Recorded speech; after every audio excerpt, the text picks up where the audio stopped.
El aire vibra con el pulso de un debate crucial que define el rostro de nuestro presente y el contorno de nuestro futuro laboral. En la mesa, la propuesta de una jornada de 40 horas semanales. Una aspiración histórica, un paso adelante, se dice. Sin embargo, una sombra de inconformidad se cierne sobre la discusión, la ausencia de una garantía explícita en la ley para 2 días de descanso consecutivos. Colectivos, voces que no se callan, señalan un vacío. ¿Quién se beneficia de esta omisión? ¿Los empleadores o el trabajador, cuya necesidad de un reposo digno permanece en el limbo de la ambigüedad legal? La postura oficial navega entre el cumplimiento de una demanda histórica y la cautela sobre los detalles.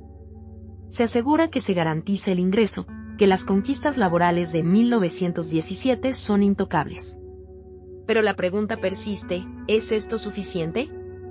¿No es acaso el descanso un derecho inherente, una condición para una vida plena, y no un privilegio a regatear? La polémica resuena, la presión crece, y la sociedad, atenta, exige claridad. Esta tensión, esta deliberación sobre la dignidad del trabajo y el derecho al descanso, nos obliga a mirar hacia atrás. A un pasado no tan lejano, donde las promesas de progreso y modernidad construyeron una realidad muy distinta para millones. En 1994, nos hicieron creer. Con la entrada en vigor del Tratado de Libre Comercio de América del Norte, se nos vendió la visión de un México pujante, globalizado, competitivo. El mensaje era claro: para ser parte del Club de las Naciones Modernas, debíamos adaptarnos, flexibilizarnos. Y esa flexibilidad tuvo un costo altísimo, pagado por los trabajadores de este país. Fue una era donde el capital se puso por encima del trabajo. La flexibilización laboral se convirtió en el eufemismo para la precarización, para el debilitamiento de los sindicatos, para la erosión de derechos que con tanto sudor se habían conquistado.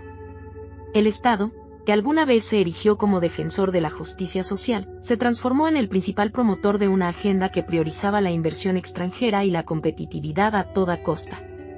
El mal necesario de Salinas, la profundización de la crisis y las recetas del Fondo Monetario Internacional bajo Zedillo, el desmantelamiento gradual de los últimos reductos de protección social en los años siguientes de Fox, Calderón y Peña Nieto. En aquel entonces, la idea de un descanso adecuado, de una vida más allá de la fábrica o la oficina, era vista como un lujo inalcanzable, o peor aún, como un obstáculo para el desarrollo económico. Las jornadas extenuantes se normalizaron. El tiempo para la familia, para la salud, para el esparcimiento, se sacrificaba en el altar de una productividad que rara vez se traducía en bienestar para el trabajador. Se nos dijo que el mercado regularía todo, que el goteo de la riqueza eventualmente nos alcanzaría.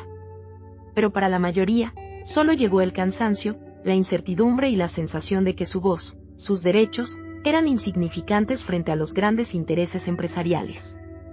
La justicia a medias de entonces no era una crítica, sino una realidad impuesta. Pero hoy la historia es diferente. Hoy, la existencia misma de este debate público sobre el derecho a 2 días de descanso, la voz incisiva de los colectivos, la exigencia de una reforma que sea verdaderamente integral, son un testimonio de un cambio fundamental. Ya no se acepta en silencio la precarización. Ya no se dictan los términos desde el poder sin una réplica contundente desde la sociedad civil.